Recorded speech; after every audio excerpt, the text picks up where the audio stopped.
external rotation is from the center of patella to the axial to thoracic. If you draw a straight line, you cross the second line. If it is crossing the thumb means that it is more external. More external. It is more external. ये आपका हो गया attitude. अब बताओ आप इसका inspection findings. Sir inspection both left. This is right. This is right. Right. Right ASIS appears to be migrated upwards. Okay And no. Upwards है Also. Sure है ना? Yes. Yes, sir.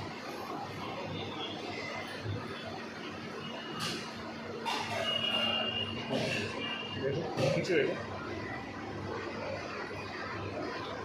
No there is no migration. ASIS में से कोई migration नहीं है। Sir इसका क्या पार्ट लेना है सर? ये फर्स्ट ट्रिक लेना है? इसका है कि नहीं है? Yes. इसका रोटेशन ज़्यादा इसका है ना? फिर काफ में क्या है? काफ में कोई वेस्टिंग है या नहीं है इसकी? काफ में है। वेस्टिंग थोड़ी लग रही है इसकी, ज़्यादा तो नहीं है, ज़्यादा नहीं है वेस्टिंग। फिर मेलोडस में क्या है इसका? आप माइग्रेटेड अपवर्ड। आपका जो मिनी मेलोडस से ज़्यादा आपका अपर है और जो आपका जो ये है ज़्यादा एक्सटर्नली रोटेटेड है as compare to normal side. ये आपका इंस्पेक्शन फाइंडिंग्स हो गया। अब जब आप सेम इंस्पेक्शन करोगे जब आप लैटरल में, तो आपको बताना होता है किसके बारे में? सर पटेला के बारे में कैसे बताएंगे? Patella is facing upwards and laterally. Patella is facing upwards and laterally. And if it is migrated upwards.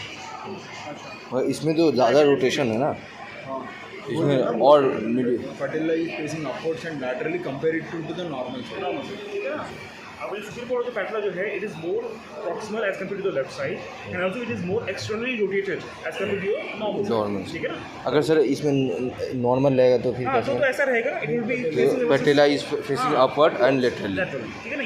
यहाँ पे क्या है कि इट इज फेसिंग मोर, अभी भी अपवर्ड एंड लेटरली फेस कर रहा है, ऐसी बात नहीं है, but it is more lateral as compare to the normal side. ठीक है ना? उसके बाद से फिर आप जब ये जो आपका काउच है is not a good couch है। इसलिए ये बात आपकी जो फाइनेंस जो मिसमैच होती है ना वहाँ पे नीचे में आने के बाद, वो इसलिए वहाँ पे जो बेड है वो ज़्यादा हार्ड बेड है, यहाँ जगह बहुत सॉफ्ट बेड है। तो एनीवेज आप यहाँ पे मैं करने की कोशिश करता हूँ, तो यहाँ पे कुछ खास डायग्नोसिस यहाँ पे नहीं मिल रहा है। अगर नहीं क्यों देखो नहीं लग रहा है ना, नहीं लग रहा है। ठीक है, अगर मैं इसको यहाँ पे भी करने की कोशिश कर रहा हूँ तो भी मैं अपना हाथ इंसुलेट नहीं कर पाऊँगा। ठीक है ना? एनीवेज अगर मैं जस्ट देखूँ अपना हाथ इंसुलेट करने के बाद कि मेरा हाथ कहाँ तक जाता है, इसको मैं ज़बरदस्ती कर रहा हूँ। ठीक है, ये मेरा नॉर्मल साइड है, मैं इसको फ्लेक्स करने के लिए बोलूँगा।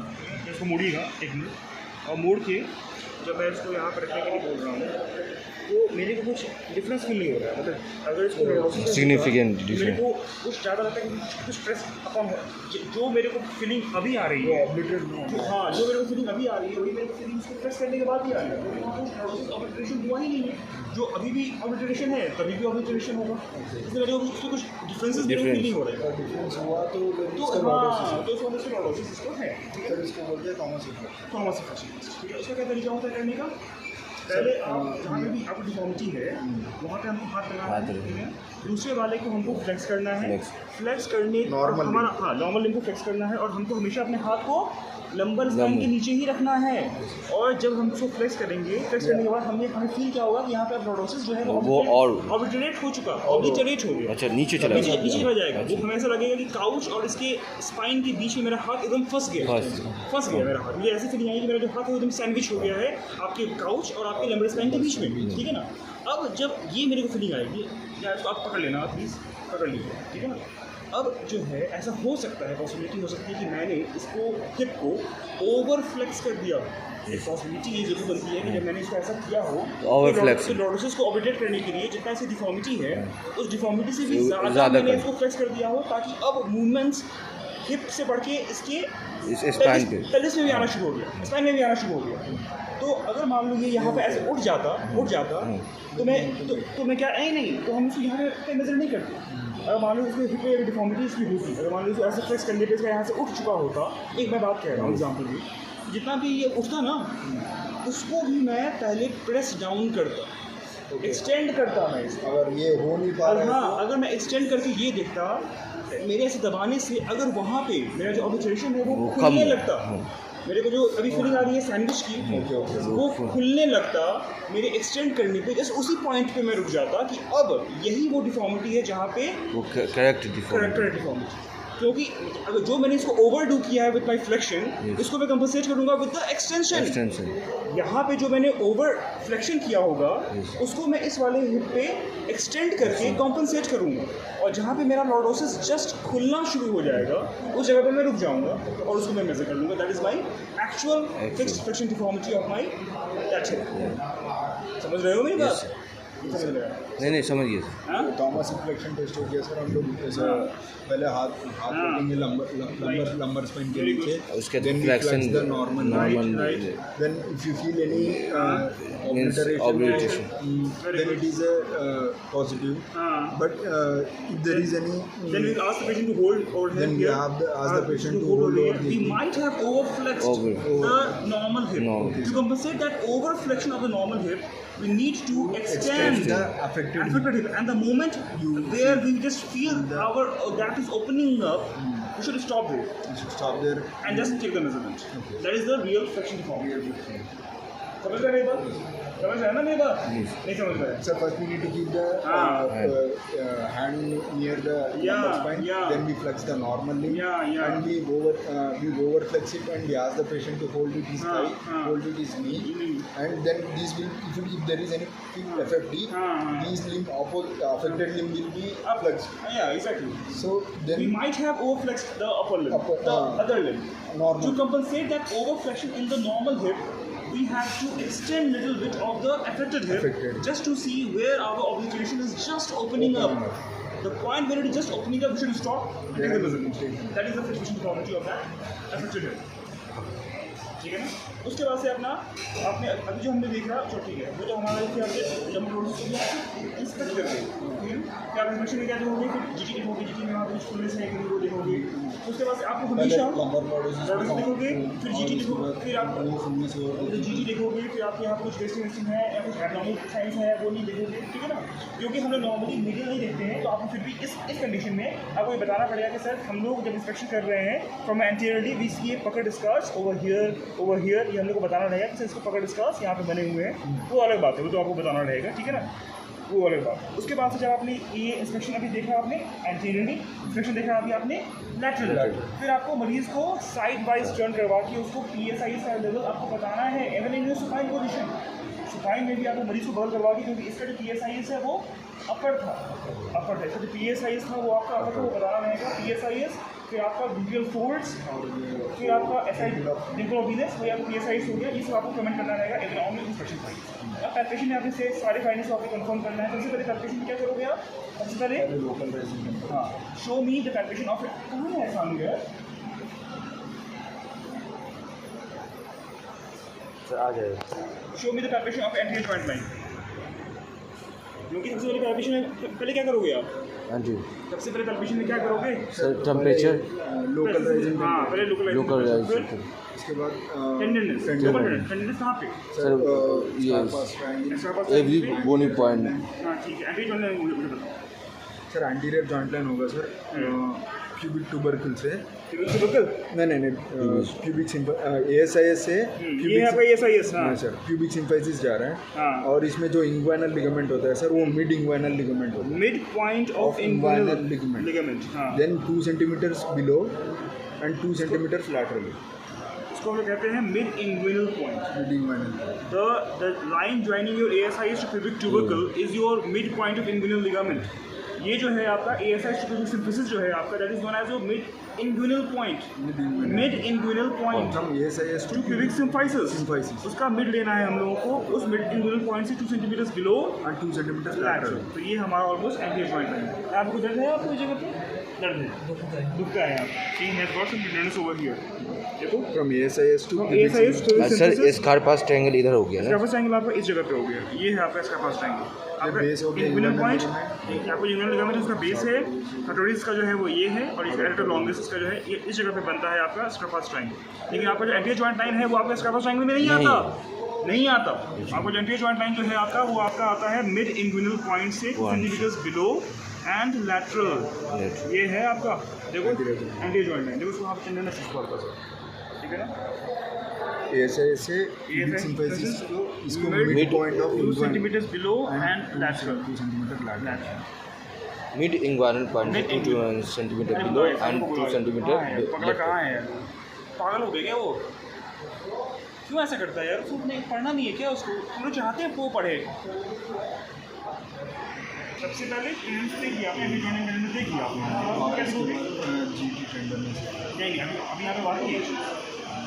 इम्पोर्टेंट पॉइंट बात की है। बताओ फर्स्ट। हाँ वेरी गुड। कौन सा पल्स? ट्रिपल। उसको क्या बोलते हैं? कौन सा साइन बोलते हैं उसको?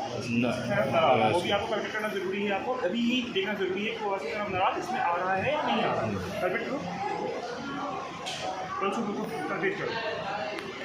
सर तो हम लोग जो है इसमें लास्ट में करते थे पूरा एक साथ, वो गलत है। आपको जो है जब आप पैल्पेशन करते हो ना, पैल्पेशन में ही आपको बताना है योर वार्मथ, जो जब आप आगे से पैल्पेट कर रहे हो तो सारे आगे की फाइंडिंग बताओगे ना आप। आगे अब आप एंटीरियरली पैल्पेट कर रहे हो तो एंटीरियरली आपका क्या क्या आ रहा है? ASIS का लेवल आ रहा है जो कि आपने कंफर्म किया। वार्मथ आपने बता दिया, टेंडरनेस एंटी जॉइंट बता दिया, राशोसाइन ऑफ नराथ आपने बता दिया। बताओ छुओस को फील हो रहा है आपको? फेमोरल आर्टरी यस फील हो रही है? इसका मतलब है कि कौन सा साइन पॉजिटिव है? नहीं राशोसाइन ऑफ नराथ नेगेटिव हो। नेगेटिव। ठीक है, उसके बाद से पोस्टीरियर डिस्लोकेशन होता है। अब आप क्या कंफर्म करोगे? आप कंफर्म करोगे अपने ASIS का लेवल। आप ASIS का लेवल बराबर है या नहीं वो अब आप कंफर्म करोगे। एंटीरियरली पैल्पेशन आपका दोनों ASIS का लेवल इक्वल है, हमने भी देख लिया है। ठीक है ना? फिर आपका क्या आता है उसके बाद से? फिर आपका आता है GT को छो। GT आपको GT में क्या बताना पड़ता है? क्या पाँव खोलिए अपना। हेलो GT को पहले पैल्पेट करो। सबसे पहले पैल्पेट करना सीखो GT। Yes how to palpate GT। Yes sir इधर वाला मैंने कर लिया। गलियों हम करो। Has your GT is broadened? Has it got thickened? And is it irregular? I think this is second. ठीक है। जो टिप है वो तो कभी नहीं होगा ना। टिप पे जो नीचे में आपको फील करना होगा, उस टिप के जस्ट नीचे में फील करना पड़ेगा आपको जोड़ने के लिए। टिप के जस्ट नीचे में आपको फील करना पड़ेगा थोड़ा जोड़ने के लिए। ठीक है ना? हाँ सर ये तो ब्रॉड एंड है, Broad end है। थिक एंड भी है। डायमीटर लो, ये ये इतना है और उसका दोनों को साथ उठाओ। इसका मतलब है कि आपका GT जो है वो आपका ब्रॉडेंड भी है, थिकेंड भी है, इरेगुलर है। पूरी पे इसका सर्फेस स्मूथ है या फिर इरेगुलर है? ऐसा कुछ खास नहीं होगा। थोड़ा बल्कि है, जैसे बल्कि ऐसा फील हो रहा है।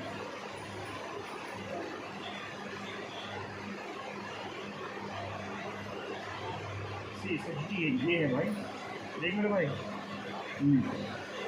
ये थोड़ा छोटा है, हाफ है जैसे।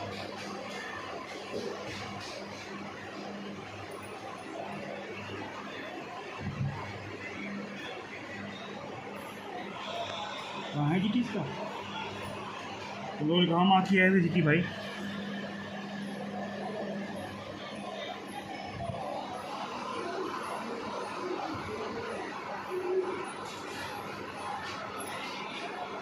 नहीं persistent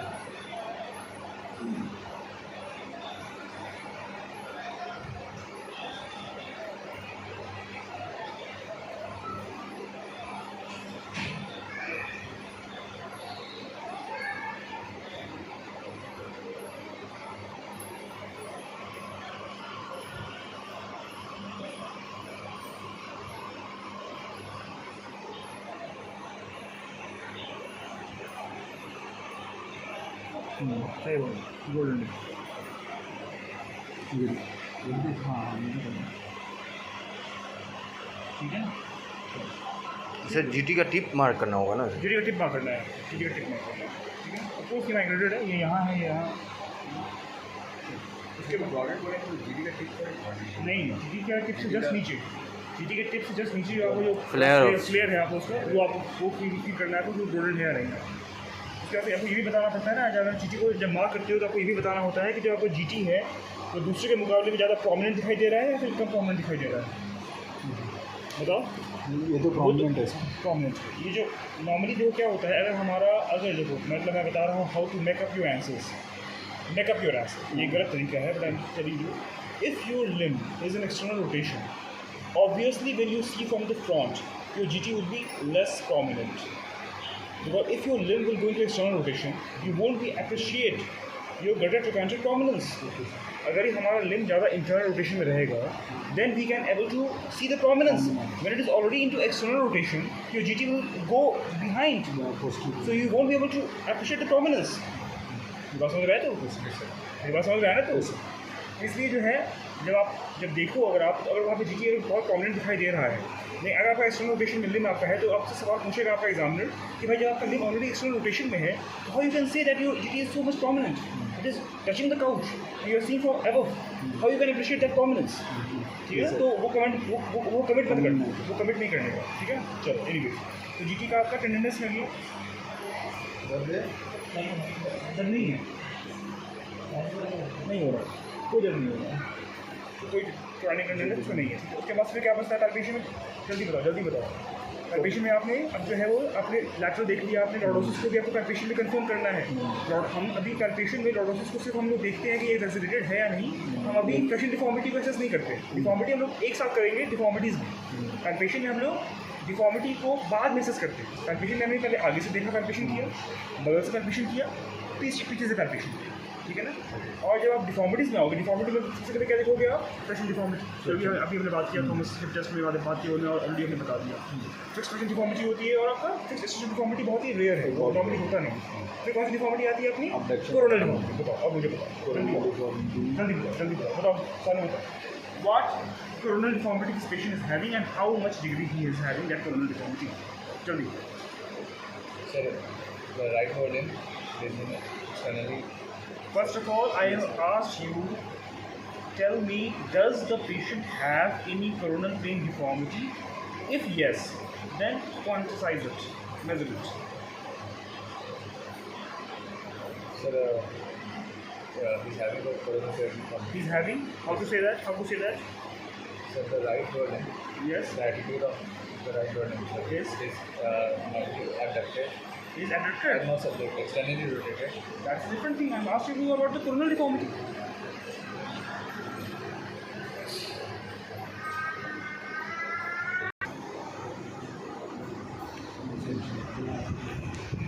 जैसे भी करना हो, फ्लेक्शन भी कर लो, कोई बात नहीं।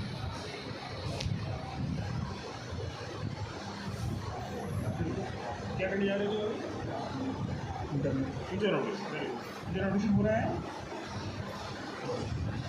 नहीं हो रहा है ना, नहीं हो रहा है। आप ऐसे मूव कर रहे हो, कहाँ हो? आपका हाथ यहाँ होना चाहिए ना, आप मूव करो। कीप इट हैंड यार, help him. It's moving, no it's moving. आप तो थोड़ा ही मूव करिए, it's moving, there is no internal rotation. ये आपका एक्सटर्नल रोटेशन है ना। अब इसके आगे जब मूव करते हो तो क्या होता है? मूव हो रहा है वहाँ, ठीक है ना। वैसे ही जब आप यहाँ पे हाथ रख रहे हो, जैसे आप इसको इंटरनल रोटेशन करो नहीं, इंटरनल करो, स्निफिंग करना है, मूव करना है। There is no internal rotation. As soon as you just internal rotate, it starts moving. There is no internal rotation. Means what deformation is coming? Fixed. External rotation deformation. अब आपको confirm करना है कि कितना है fixed external rotation deformation. उसमें कितना आ रहा है देखो, कितना अभी आ रहा है? अभी मूव कर रहा है वो, ये मूव कर रहा है।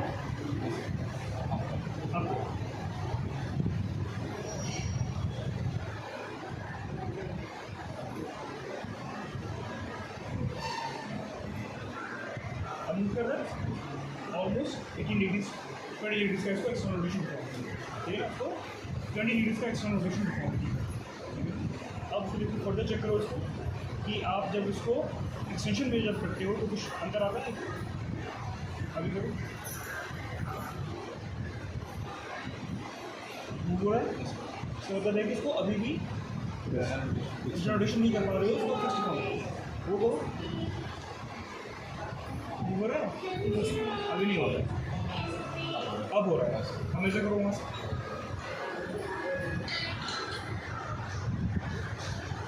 इसको सेकंड टोर पर रखेंगे।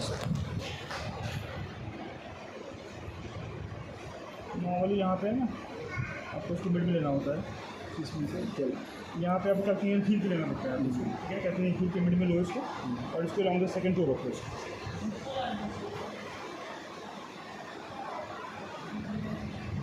ज़्यादा है, ज़्यादा है, ये आपका नॉर्मल मिड लाइन है, इसका तो 70 के आसपास आ रहा है। अरे श्योर हो रहा है।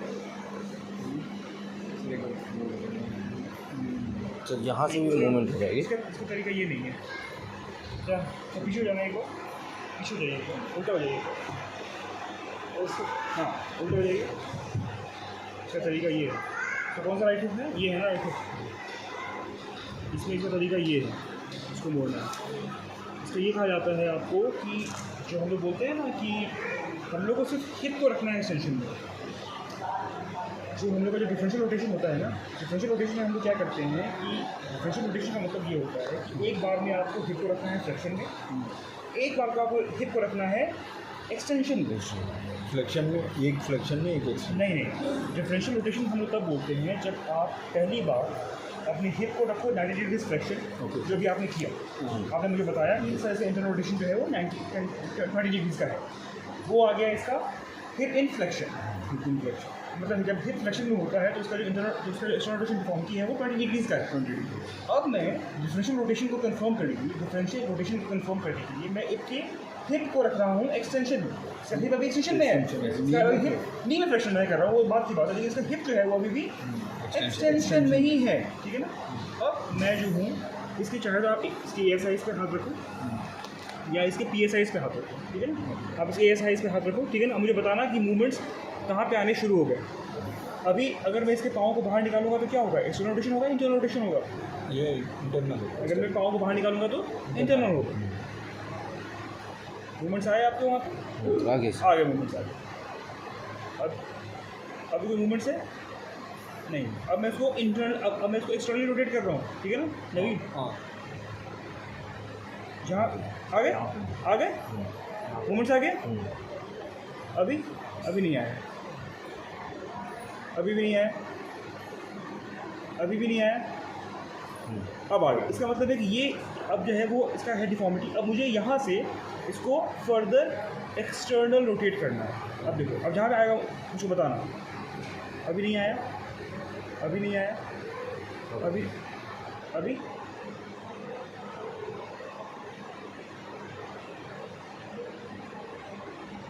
क्या बना? हाँ, अब देखो यहाँ से मैं शुरू करता हूँ। जैसे आया वो बताना। अभी आया नहीं आया, अभी आया हाँ आ गया। अब ये जो है आपका, अब इसको मेज़र करो,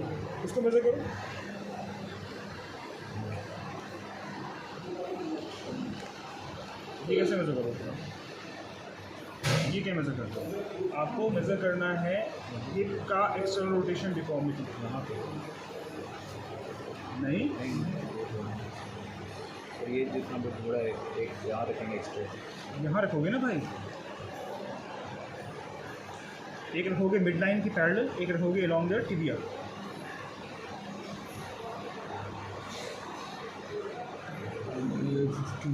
कितना आया? 15। यानी कि कितना करोगे डिफरेंशियल रोटेशन? 5 डिग्री का। जब आपका हिप फ्लेक्शन में होता है तब इसका एक्स्ट्रा रोटेशन डिफॉर्मिटी आता है 20 डिग्रीज का। अभी इसे डिफॉर्मिटी आ रहा है 15 डिग्री का। सिग्निफिकेंट कब होता है? सिग्निफिकेंट होता है 20 डिग्रीज। अगर आपके hip in flexion and hip in extension, इन दोनों पोजीशंस में अगर आपके 20 डिग्रीज का अगर डिफरेंसेस आ रहा है रोटेशनल डिफॉर्मिटी का, तो वो सिग्निफिकेंट होता है। अगर मान लो कि यहाँ पे आपका जो आपने फ्लेक्शन में रखा था, अगर वहाँ पे इसका जो डिफॉर्मिटी आता है रोटेशन डिफॉर्मिटी वो था 20 डिग्रीज का, तो अभी हिप एंड एक्सटेंशन में से डिफॉर्मिटी आता है 40 डिग्रीज का, 40 डिग्री, तो वो सिग्निफिकेंट कहलाता है। इसका मतलब है कि आपके वहाँ पे कुछ ज़्यादा सिग्निफिकेंट वाली है, वहाँ पे डिफरेंशियल रोटेशन है। अभी हम लोग डिफरेंशियल रोटेशन हम लोग कमिट नहीं कर सकते, there is no differential rotation. अगर differential rotation more than 20 degrees का है तो हम इसको सिग्निफिकेंट मानते हैं। सर ये हो गया, इंटरनल हो गया ना। ये आपने जब मतलब घुमाया तो वहाँ पे हिप पे एक्सटर्नल रोटेशन हो रहा है ना, ये ऐसे जा रहा है। क्योंकि मैं इसको इंटरनल रोटेट नहीं कर पाऊंगा क्योंकि इसको हिप पे एक्सटर्नल रोटेशन डिफॉर्मिटी है। इसलिए मैं इसको फर्दर एक्सटर्नल रोटेट कर पाऊंगा, लेकिन मैं इसको फर्दर इंटरनल रोटेट नहीं कर पाऊंगा क्योंकि he has got external rotation deformity. ये जो भी हमने किया इसको, ये मेनली हमने किया क्योंकि जब हमने उस समय में जब चेक किया था उस समय में इसका हिप फ्लेक्शन में था, अभी इसका हिप एक्सटेंशन में है। तो ये जानने के लिए कि डिफरेंशियल रोटेशन है या नहीं, इसमें आपको हिप को फ्लेक्शन में और हिप को एक्सटेंशन में देखिए चेक करना पड़ता है कि दोनों डिफॉर्मिटीज़ में कितना का डिफरेंस है। अगर डिफॉर्मिटीज़ का डिफरेंस मोर देन 20 डिग्रीज का है, that is considered to be significant. समझ में ये बात? यस। हाँ वाइस वर्सा भी रहता है अगर वैसे जैसे हम लोग ये चेक किए। हाँ हाँ, ऑफ कोर्स। सो ये तो लाइन अंदर की तरफ जा रहा है। हाँ, ये अगर आप अपने इसको अंदर ऐसे अंदर निकाल रहे हो तो आपका हिप कहाँ जा रहा है? आपका हिप तो बाहर खुल रहा है ना, आपका जो हिप है वो तो बाहर खुल रहा है। मेरी बात समझ रहे हो? हिप यहाँ लगा हुआ है, ऐसे लगा हुआ है, इसको ठीक है। जब तुम बाहर लेके जाओगे तो हिप अंदर जाएगा, जब तुम इसको अंदर लेके आओगे ऐसे तो हिप बाहर खुलेगा, ठीक है ना? ठीक है, चलिए वापस घूम जाइए। तो आपने इसका देख लिया, कौन सा डिफॉर्मिटी देख लिया आपने इसका, फ्रिक्शन डिफॉर्मिटी नहीं, मेजरमेंट फटाफट मेजरमेंट्स करो, फटाफट मेजरमेंट्स। डिफॉर्मिटी हो गया, डिफॉर्मिटी के बाद मेजरमेंट्स, मूवमेंट्स तो लोगे बहुत, मूवमेंट्स आपने देख लिया है। मूवमेंट्स के बाद आता है मेजरमेंट्स। ये कौन सा मेजरमेंट ले रहे हो? अपैरेंट।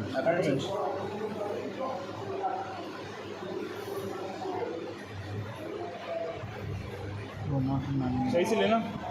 कितना आया? मैनुअल्स के नीचे ले रहे हो ना? टिप्पणी लेते मैनुअल्स के नीचे ले लो। ये हाँ, 109 कितना आया? 109.5 अब इसमें लो। वेरी गुड, इसमें लो। राइट 109.5 ठीक है। कुछ लोग लिखते हैं टिक, कुछ लोग लिखते हैं एंड।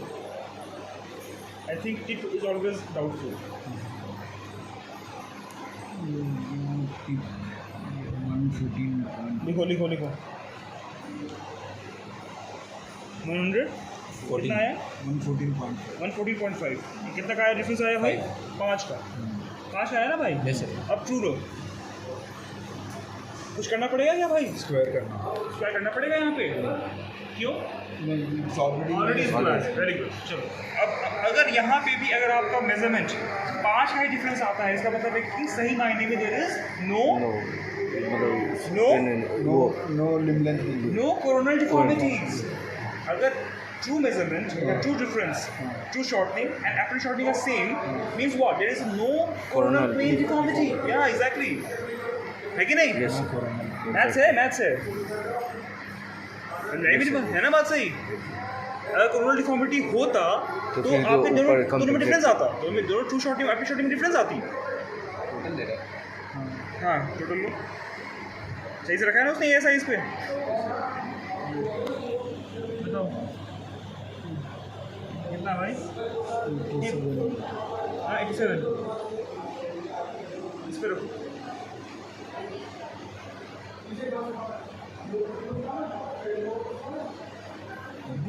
ठीक से रखो, टेंशन बराबर रखो दोनों में। हमारा यानी गड़बड़ है, यानी गड़बड़ है, इसका मतलब गड़बड़ है। अगर डिफरेंस आ रहा है इसका मतलब चाहे तो आपका कोरोनल डिफॉर्मिटी है या फिर मेजरमेंट्स में गड़बड़ है। Simple as that. गड़बड़ है। फिर से लो मेजरमेंट। अगर आपने यहाँ पे चूक किया ना, पूरा आपका जो स्ट्रक्चर है दैट विल बी डिस्ट्रॉयड। जो भी आपने बनाया है ना अभी तक अपना हिस्ट्री सब खत्म हो जाएगा अगर आपने मेजरमेंट्स में आपने गड़बड़ कर दिया। यही है।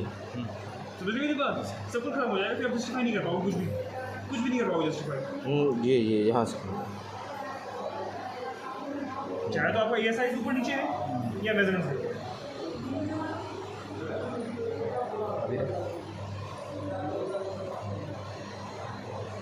थोड़ा नहीं वो नहीं। इस पे डालना, ये वाला है 88.5। दूसरा फ्लो लग गया।